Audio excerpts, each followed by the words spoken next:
నమస్కారం అండి గిరిధర్ గారు. నమస్తే అమ్మా. నమస్తే.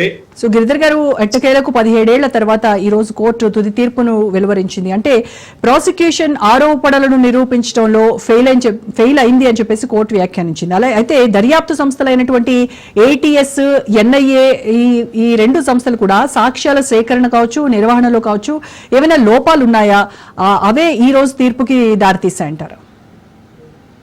అమ్మా, ఇది ప్రాసిక్యూషన్ లోపాలు కాదమ్మా. ఇవి అదే పనిగా ఒక హిందూ ఉగ్రవాదం అని చిత్రీకరించేటువంటి ఒక ప్రాజెక్ట్ ఆధారంగా కల్పించబడ్డటువంటి ఎవిడెన్స్లు ఇవి. అందుకనే అవి కోర్టులో నిలవలేకపోయాయి. ఇందాక నువ్వు చెప్పిన ఇంట్రొడక్షన్ లో నువ్వు చూస్తే కనుక అమ్మా, దాంట్లో మెడికల్ రిపోర్ట్స్ కూడా ఎవరైతే డాక్టర్లు వాళ్ళకి మెడికల్ సర్టిఫికెట్ కూడా లేదో, వాళ్ళు డాక్టర్లే కాదో అటువంటి వాళ్ళ సర్టిఫికెట్ అని ఆధారంగా చేసుకుని ప్రాసిక్యూషన్ చేశారు. రెండు, సాధ్వి ప్రజ్ఞా సింగ్ ఠాకూర్ కి ఆవిడకు వ్యతిరేకంగా ఉన్నటువంటి ఏకైక ఆరోపణ ఏంటంటే ఈ పేలుడులో దొరికినటువంటి మోటార్ సైకిల్ ఏదైతే ఉందో అది ఆవిడది అని చెప్పి నిర్ధారించారు. కానీ ఆవిడ ఆల్రెడీ దానికి ఈ పేలుడు జరగడానికి 4 సంవత్సరాల క్రితమే సునీల్ జోషి అన్నటువంటి వ్యక్తికి ఆవిడ అమ్మేసి అతను తీసుకున్నట్లు దాన్ని స్వాధీనం చేసుకున్నట్టు ఒక డెలివరీ నోట్ కూడా ఆవిడ దగ్గర ఆల్రెడీ ఉన్నది. ఆ సునీల్ జోషి అన్న వ్యక్తి ఈ పేలుళ్ల కంటే సంవత్సరం క్రితమే అతను చనిపోయారు. అతను కూడా ఎవరో మర్డర్ చేశారు. సాధ్వి సింగ్ ప్రజ్ఞాన్ కూడా అతని మర్డర్ కేసులో ఇరికించేటువంటి ప్రయత్నాలు గతంలో జరిగినాయి. అవి కోర్టు అది కూడా తిరస్కరించింది. ఆయన సునీల్ జోషి అనేటువంటి వ్యక్తి ఈవిడ దగ్గర కొన్న తర్వాత ఆయన పేరు మీద మార్చుకోక ముందరే ఆయన చనిపోయాడు. కాబట్టి ఆయన పేరు మీద మార్చలేదు. సాధ్వి సింగ్ ప్రజ్ఞా పేరు మీదే అది ఇంకా రిజిస్ట్రేషన్ లో ఉంది కాబట్టి వీడిని అరెస్ట్ చేసి, అంతకు మించి దాంట్లో ఎటువంటి ఎవిడెన్స్ లేదు, వాళ్ళ దగ్గర ఏమీ లేదు. పైపెచ్చు కోర్టే స్వయాన చెప్పింది దాని చేసిస్ నంబర్ దాన్ని కంప్లీట్ తుడిపేశారు అని చెప్పి. చేసిస్ నంబర్ తుడిపేయవలసిన ఆవశ్యకత ఎందుకు వచ్చింది వాళ్ళకి అంటే, ఎవరో దాన్ని ప్లాన్ చేశారు కదా. బ్లాస్ట్ అయినా కానీ చేసిస్ నంబర్ దక్కాల్సింది కదా. అది ఎవరో అదే పనిగా దాన్ని తుడిపేశారని తెలుస్తాం. అంటే దాంట్లో చాలా అవకతవకలన్నీ కూడా జడ్జ్మెంట్ లో చెప్పడం జరిగింది. ఒకటి, ఆ పేలుడు జరిగిన ప్రాంతాన్ని ఫస్ట్ పోలీస్ శానిటైజ్ చేయాలి. ఎవరు దాన్ని వచ్చి ముట్టుకోకుండా, అక్కడ ఫోరెన్సిక్ ఎవిడెన్స్ పోకుండా దాన్ని వాళ్ళు కంట్రోల్ చేయాలి. అది చేయలేదు. రెండవది, ఆ సామాన్ ఏదైతే వాళ్ళు తీసుకువెళ్ళారో అది కూడా సురక్షితంగా పెట్టలేదు. కాబట్టి ఈ మధ్యలో ఎవరైనా దాన్ని తీసేసి కొత్త ఎవిడెన్స్ పెట్టారా ఎవరికి తెలియదు.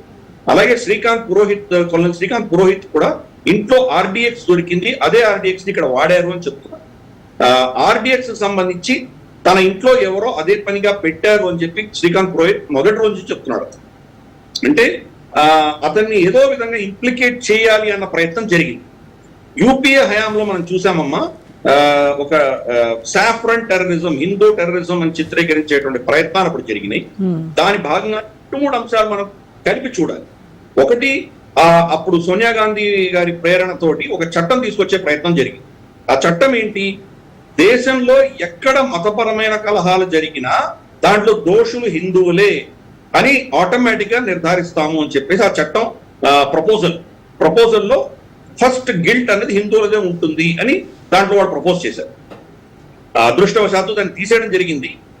ఎవరు ముందర దాన్ని అల్లర్లకు కారకులు అన్నది ఇన్వెస్టిగేషన్ లో తర్వాత తేలవలసిన విషయం. కానీ చట్టంలో ముందరే వీళ్ళే హిందువులే దోషులు అని చెప్పి నిర్ధారించే దిశగా దాన్ని తీసుకొచ్చే ప్రయత్నం జరిగింది. మూడవది, మనం చూస్తే కనుక రాహుల్ గాంధీ గారు అప్పుడు ఇచ్చిన ఫారెన్ ఒక కరస్పాండెంట్ ఇచ్చిన ఇంటర్వ్యూలో ఆయన ఏం చెప్పారంటే, లష్కర్ ఎ తైబా కానీ జైషే మహమ్మద్ కానీ మా దేశంలో పెద్ద ప్రాబ్లమ్సే కాదు, హిందూ టెర్రరిజం అనేది మాకు చాలా పెద్ద ప్రాబ్లం అని చెప్పి ఆయన చెప్పడం మనం చూసాం.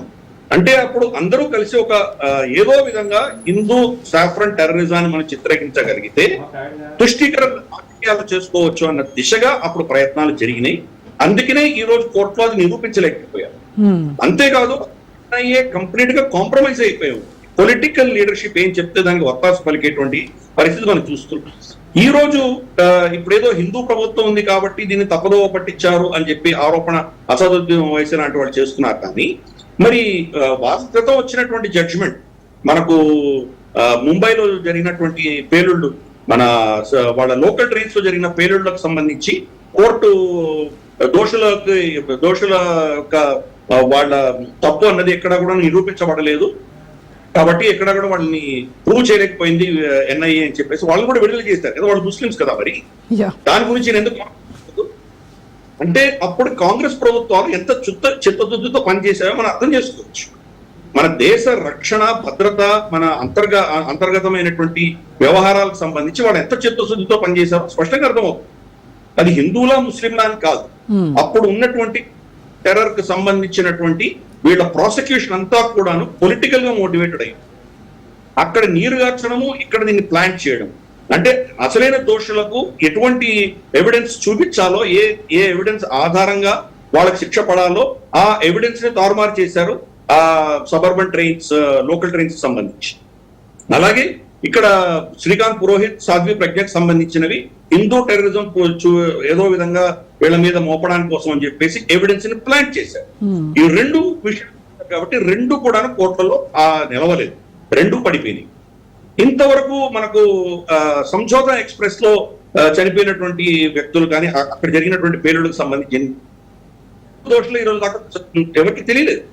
దాన్ని కూడా హిందూ టెర్రరిజం కింద వాళ్ళు చిత్రీకరించేటువంటి ప్రయత్నం చేసింది. పాకిస్తాన్ లో మొత్తం ప్రపంచవ్యాప్తంగా పాకిస్తాన్ ఇదే నేరేటివ్ తీసుకువెళ్ళి భారత ప్రభుత్వమే చెప్తోంది హిందువులే టెర్రరిస్టులు అని చెప్పేసి. మమ్మల్ని ఎందుకు అంటున్నారు, మమ్మల్ని మాత్రమే మీరు దోషులుగా ఎందుకు అంటున్నారు, హిందూ టెర్రరిజం కూడా ఉన్నది, మాకు సంబంధమే లేదు, మేము యాక్చువల్గా టెర్రరిజం కి మేము విక్టిమ్స్ అని చెప్పేసి పాకిస్తాన్ తాము చిత్రీకరించిన ప్రయత్నం చేసింది. కాబట్టి అప్పటి ప్రభుత్వాలు చేసిన తప్పిదాల వల్ల ఈ రోజు ఇటువంటి పరిణామం మనం చూస్తున్నాము. నాకు ఇచ్చినటువంటి ఇంట్రొడక్షన్ లో కూడా చెప్పావమ్మా, 2016లో మకోకా నుంచి తీసేశారు. వాళ్ళు వీళ్ళ 7 మందిని తీసేయడానికి వెనకాల కారణం ఏంటి అంటే మకోకా అంతటి పటిష్టమైన చట్టాన్ని దాని మీద సెక్షన్స్ వీటి మీద పెట్టినప్పుడు దాన్ని తీసేయవలసిన అవసరం ఎందుకు వచ్చిందంటే దాంట్లో బలం లేదు అని అర్థమైపోయింది ప్రాసిక్యూషన్ కూడా. 2016లో అంటే ఈ ప్రభుత్వం వచ్చిన తర్వాత వాళ్ళకి అర్థమైపోయింది దీన్ని మొత్తం తప్పుదోవ పట్టించారు, అందుకనే వీళ్ళని బరి చేయండి అని చెప్పి ప్రభుత్వం కోరితే కనుక కోర్టు ఏమనిందంటే ఇనిషియల్ గా ఎవిడెన్స్ ఉంది కాబట్టి దాన్ని మొత్తం విట్నెస్లు ప్రాసిక్యూషన్ అయ్యేంత వరకు వీళ్ళని ఉంచుతాము అని చెప్పారు. ఈ కేసు ఉంటుంది అని చెప్పారు. ఫైనల్ గా ఏమైంది, ఆ మొత్తం కేసు తారుమారు చేశారని చెప్పేసి జడ్జి చాలా స్పష్టంగా ఆయన జడ్జిమెంట్ చెప్పడం మనం చూస్తున్నాం. దీనివల్ల ఏమైంది, వాళ్ళ జీవితాలు 17 సంవత్సరాలు ఆవిడ జీవితం మొత్తం నాశనం అయింది కదా. కరెక్ట్. ఆవిడ విపరీతంగా చిత్రహింసలు పెట్టారు. తక్కువ వయసు యుక్త వయసులో ఉన్నటువంటి వ్యక్తి ఆవిడ నడపలేకపోయింది. 2 మనుషులు పట్టుకుంటే గానీ ఆవిడ నడవలేనటువంటి పరిస్థితి. స్ట్రెచ్చర్ లో వాళ్ళు వెళ్ళవచ్చింది. స్త్రీ అని కూడా చూడకుండా పురుషులు ఆవిడని టార్చర్ చేశారు. ఆవిడని టార్చర్ చేసినటువంటి విధానం ఆవిడ చెప్పింది అవన్నీ యాక్చువల్గా మన టీవీలో చర్చించలేదు. ఒక స్త్రీని ఇంత దారుణంగా కిరాతకంగా ఒక పోలీస్ అధికారి వీడు ఇలా టార్చర్ చేయగలరా? ఆవిడని టార్చర్ చేసింది హేమంత్ కర్కరే అఫ్ కోర్స్ ఆయన ముంబై పేలుడులో చనిపోయారు. కాబట్టి చనిపోయిన వాళ్ళని మనం ఇప్పుడు దోషిగా మనం చెప్పడం భావ్యం కాదు. కానీ ఆయన చేసినటువంటి కృత్యాలు అంతా దారుణంగా ఉన్నాయి. అప్పట్లో పలుకుతూ అప్పుడు దిగ్విజయ్ సింగ్ లాంటి వాళ్ళు సాఫ్రన్ టెర్రరిజం మీద పుస్తకాలు రిలీజ్ చేశారు. ముంబై దాడులన్నీ హిందువులే చేశారని చిత్రీకరించారు. మనం చూసాం అజ్మల్ కసాబ్ తల్వా వేసుకుని వచ్చాడు. అంటే అతను చనిపోతే కానీ ఐడెంటిటీ తెలియకపోతే కానీ హిందువులే చేశారు ఈ దాడి అని చిత్రీకరించేటువంటి ప్రయత్నం జరిగింది. కాబట్టి ఇన్ని కుట్రలు అప్పుడు జరిగినాయి. దాని పరిణామం ఈరోజు చూస్తారు. ఎవరిని శిక్షించాలో వాళ్ళని శిక్షించలేకపోవడము, ఎవరు నిర్దోషులో వాళ్ళని దోషులుగా నిలబెట్టేటువంటి ప్రయత్నం రెండూ విఫలమైంది. కాబట్టి ఇప్పుడు దాంట్లో చనిపోయినటువంటి 6 మంది తర్వాత గాయపడ్డటువంటి 100 మంది ప్రశ్నిస్తున్నారు. మరి చనిపోయిన వాళ్ళు 6 మందికి మరి వాళ్ళకు న్యాయం ఎక్కడి నుంచి వస్తుంది? వాళ్ళు ప్రశ్నిస్తే సమాధానం ఎక్కడుంది ప్రభుత్వం దగ్గర? అంటే ఈ ప్రభుత్వం ఆ ప్రభుత్వం అని కాదు, మొదలైంది ఆ ప్రభుత్వం నుంచి. కాబట్టి ఆబ్వియస్లీ దాని మధ్యలో మార్చలేరు కదా. ఉన్నటువంటి ఇదంతా కాదు ఇది తప్పు అని చెప్పేటువంటి పరిస్థితి లేదు. ఈవెన్ ఎన్ఐఏ కూడా శ్రీకాంత్ పురోహిత్ తర్వాత మనం ప్రజ్ఞా సింగ్ ఠాకూర్ ఇద్దరిని కూడా ఉరి శిక్ష విధించాలి అని చెప్పి వాళ్ళు కోర్టులో కోరడం జరిగింది ఈ ప్రభుత్వం హయాంలో కూడా. అంటే వాళ్ళకున్న ఎవిడెన్స్ ని వాళ్ళు చిత్తశుద్ధితో ప్రవేశపెట్టారు ఎన్ఐఏ. కానీ అంతకంటే ముందరే దాన్ని ఆల్రెడీ దీని విట్నెస్ని దీని ఎవిడెన్స్ ని మొత్తం తారుమారు చేయడం జరిగింది. అదే కోర్టు ఈరోజు ప్రూవ్ చేస్తాం. మెడికల్ రికార్డ్స్ కావచ్చు, లేదా శ్రీకాంత్ పురోహిత్ లో పెట్టిన ఆర్టీఎక్స్ పెట్టిన ఉదంతం కావచ్చు, లేదా మనకు ఈ దీంట్లో చెల్సీ నంబర్ లేకపోవడం కావచ్చు, అన్ని విషయాలు కూడాను ఏ విషయం కూడాను ప్రాసిక్యూషన్ ప్రూవ్ చేయలేకపోయింది. వీళ్ళ దోషుడు అని నిరూపించలేకపోయింది అని కోర్టు స్పష్టంగా చెప్పింది.